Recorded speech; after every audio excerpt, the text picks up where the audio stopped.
2018 കേസിനാസ്പദമായ സംഭവം നടന്നത്. അന്ന് ADGP ആയിരുന്ന സുദേശ് കുമാറിന്റെ മകളാണ് അവരുടെ കാറിന്റെ ഡ്രൈവറായിരുന്ന പോലീസുകാരൻ ഗവാസ്കറിന്റെ മുഖത്തടിക്കുകയും കാലിൽ ചവിട്ടുകയും ചെയ്തത്. സംഭവം ഇങ്ങനെയാണ്. രാവിലെ മ്യൂസിയത്തിനടുത്ത് പ്രഭാത നടത്തത്തിനായാണ് സുദേശ് കുമാറിന്റെ മകളും ഭാര്യയും എത്തിയത്.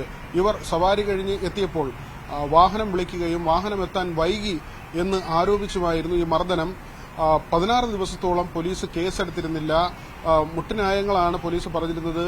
CCTV ദൃശ്യങ്ങൾ കിട്ടിയില്ല, മറ്റു മൊഴികളില്ല എന്നതിന്റെ ഒക്കെയും കാര്യം പറഞ്ഞാണ് ഈ നടപടി നീട്ടിക്കൊണ്ട് ആ സമയത്ത് പോയത്. പിന്നീട് ഒരു ഓട്ടോ ഡ്രൈവർ തന്നെ മർദ്ദിക്കുന്നത് കണ്ടു എന്ന മൊഴി പോലീസിന് നൽകിയിരുന്നു.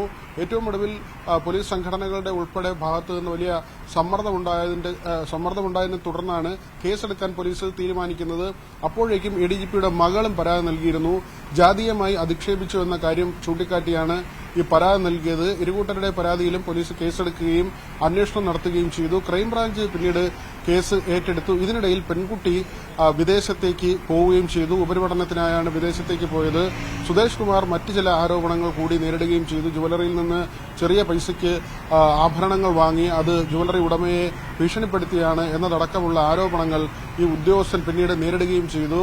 പോലീസുകാരാകട്ടെ വീട്ടുജോലിക്കാരല്ല എന്ന നിലയിലേക്ക് വരികയും അവരുടേതായ പ്രതിഷേധങ്ങൾ പല കോണുകളിൽ നിന്ന് ഉയർന്നു വരികയും ചെയ്തു.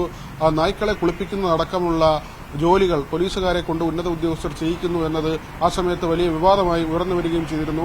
ഏതായിരുന്നാലും 5 വർഷം വേണ്ടി വന്നു ഈ കുറ്റപത്രം സമർപ്പിക്കാൻ. കുറ്റപത്രം സമർപ്പിക്കുമ്പോഴും അതിലും ആരോപണങ്ങൾ ഉയർന്നു വരുന്നു. നേരത്തെ ഉണ്ടായിരുന്ന വകുപ്പുകൾ അത് ഒഴിവാക്കി ലളിതമായ വകുപ്പുകൾ ഉൾപ്പെടുത്തി എന്ന തരത്തിലുള്ള ആരോപണം ഗവാസ്കറിന്റെ കുടുംബത്തിൽ നിന്ന് ഉയർന്നു വരികയും ചെയ്യുന്നുണ്ട്. VB Vinod, News 18, Thiruvananthapuram.